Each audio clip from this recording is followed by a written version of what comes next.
Hi everyone, ২৯ তারিখ ছিল আমাদের পিকনিক।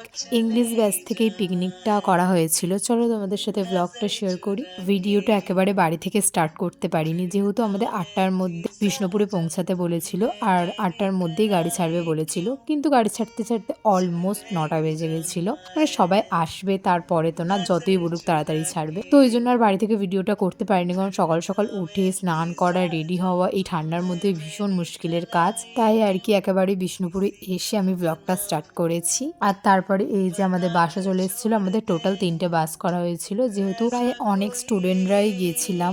8, 9, 10, 11, 12, তো অনেক স্টুডেন্টই হয়েছিল, তাই 3টে বাসই করা হয়েছিল আমাদের এখান থেকে। আর আমাদের পিকনিক স্পট ছিল আছিপুরে পূজালি গেস্ট হাউসে। তারপরে এই যে প্রায় 9টা নাগাদ আমাদের গাড়ি ওখান থেকে স্টার্ট দিয়েছিল। আর গাড়ি ছাড়তে না ছাড়তে এদের তো নাচ স্টার্ট হয়ে যায়, কিন্তু আমি আর যাওয়ার সময় একটুও নাচানাচি করিনি। এদিকে আমি আর নিশা বসে বসে হেডফোনে গান শুনছিলাম, আর অনেকেই বেশ নাচছিল।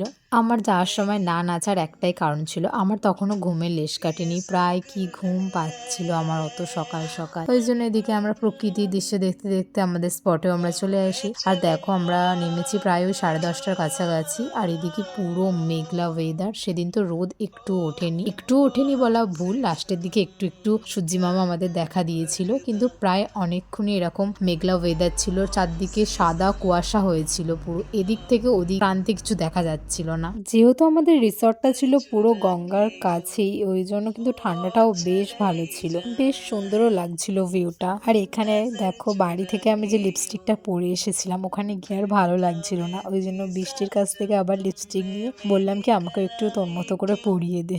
তারপরে চলে গেছিলাম আমরা ব্রেকফাস্ট করতে। আর এখন কেউ বলবে দেখো 11:30 বাজে, কিরম চারদিকে কুয়াশা, মনে হচ্ছে না সকাল 7টা বাজে। আর এইদিকে আমরা সবাই বসে গেছি একসাথে খেতে, কারণ অনেকটাই খিদে পেয়ে গেছিল। সেই সকাল সকাল বেরিয়েছি, তেমন কিছু খেয়ে বেরোনোও হয়নি। আর এই বোনটার নাম হচ্ছে শিল্পা, ওর সাথে আমার আগেও দেখা হয়েছিল, কিন্তু তেমন ভাবে কথা হয়নি। খুব ভালো কিন্তু বোনটা। আর এখানে দেখো একটুখানি চিপস নিয়ে আমরা গুঁড়োগুলোকে আর কি ভাগাভাগি করে খাচ্ছিলাম। আর এদিকে আমাদের ব্রেকফাস্ট ছিল লুচি, আলুর দম আর একটা করে মিষ্টি। খাওয়া দাওয়া করে আমরা চারদিকে একটু ঘোরাঘুরি করছিলাম, আর এদিকে বক্সে গান বাজছিল।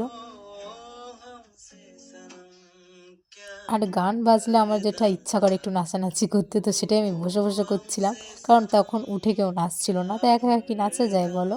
যাই হোক, আজকে ভিডিওটা আমি এই অবধি রাখছি। ভিডিওটা আর বেশি বড় করলাম না, দেখা হবে নেক্সট পার্টে। বাই।